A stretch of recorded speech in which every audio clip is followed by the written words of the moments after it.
my do Mr. Yuga des. Welcome to Q&A section.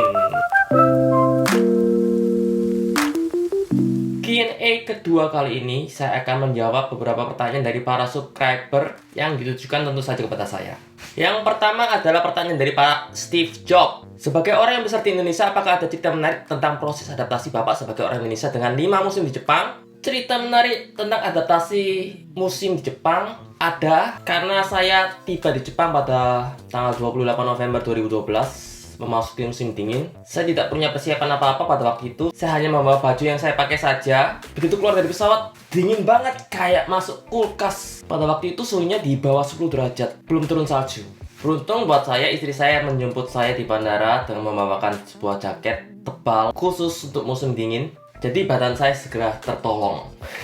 Musim dingin di Jepang mungkin tidak cocok untuk orang yang hidup lama di iklim tropis seperti saya. Awal mula adaptasinya sungguh sangat berat. Selalu pasang pemanas ruangan, di dalam mobil, kemana-mana selalu pakai jaket tebal. Bahkan di dalam rumah pun pakai jaket tebal, tidur pun pakai jaket tebal, baru bisa tidurnya. Untuk musim gugur dan musim semi nggak ada masalah karena suhunya hangat sekali, tidak panas tidak dingin. Sedangkan pada musim panas banget, lebih panas dari Indonesia kalau nggak salah, sampai lebih dari 40 derajat. Bahkan ada orang Jepang yang mati karena kepanasan. Ada namanya penyakit yang Nechuso, karena suhu di musim panas begitu panasnya sehingga badan itu terasa panas, membuat orang pingsan sampai mati. Apakah ada adaptasi yang Bapak lakukan dengan makanan Jepang? Untuk makanan Jepang saya bersyukur ya, karena saya tinggal di Jepang. Kenapa? Makanan Jepang tidak jauh berbeda dengan Indonesia. Orang Jepang makanan pokoknya nasi, bukan roti. Untuk adaptasinya saya tidak seberapa kesulitan, hanya kesulitan pada rasa. Rasa di Jepang cuma ada dua kalau nggak salah, soyu dan shio. Rasa soyu sama rasa garam. Pada awalnya saya makan makanan Jepang itu, loh kok hambar gini. Tapi lama-kelamaan bisa makan karena terbiasa. Awal mulanya saya juga nggak terbiasa makan sushi, makan ikan mentah. Tapi sekarang saya begitu suka dengan sushi. Jika tidak ada kendala apapun dalam segala hal, apa Bapak punya keinginan untuk tinggal di negara lain bersama keluarga selain di Jepang? Aku orangnya suka hidup damai. Tidak ada persengketaan atau tidak ada perselisihan. Aku orangnya nggak suka berselisih, soalnya nggak suka bertengkar, nggak suka adu mulut, adu debat. Makanya kalau ada orang yang sama aku bicara tentang politik, aku menghindari. Kenapa? Ya karena aku nggak suka berdebat.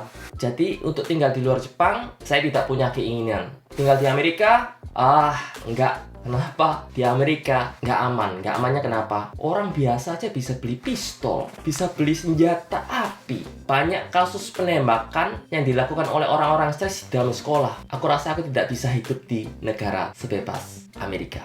Dan di negara yang banyak perselisihan dan pertengkaran untuk masalah sepele. Saya suka tinggal di Jepang. Damai. Pak Yuga sebenarnya punya anak berapa? Kok kadang di video cuma ada satu, terus kadang ada banyak? Sekarang anak saya cuma satu. Kaira itu anak saya. Richan dan Akun itu keponakan saya. Karena rumah kami dekat, jadi kalau libur sekolah atau hari Sabtu Minggu, mereka datang ke rumah untuk bermain dan menginap di rumah saya. Itu aja.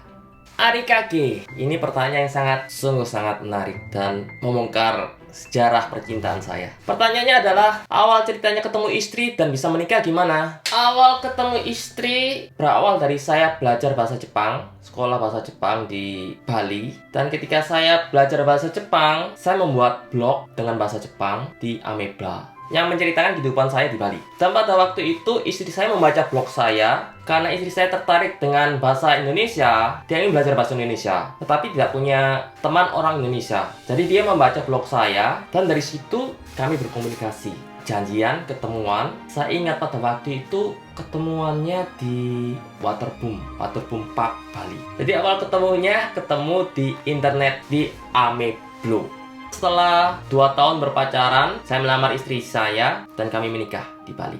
Apakah medical check up termasuk persyaratan untuk bisa bekerja di Jepang? Ya, medical check up adalah salah satu persyaratan untuk bekerja di Jepang. Kalau masuk ke perusahaan Jepang, itu biasanya perusahaan minta medical check up kepada pelamarnya. Kalau pelamarnya nggak ada, perusahaan akan membiayai untuk medical check up kalau sudah diterima. Kalau dalam kasus saya pindah kerja dan masuk ke perusahaan baru, saya diminta medical check up yang saya terima di perusahaan lama, yang saya lakukan di perusahaan lama, tinggal serahkan saja ke perusahaan baru dan it's okay.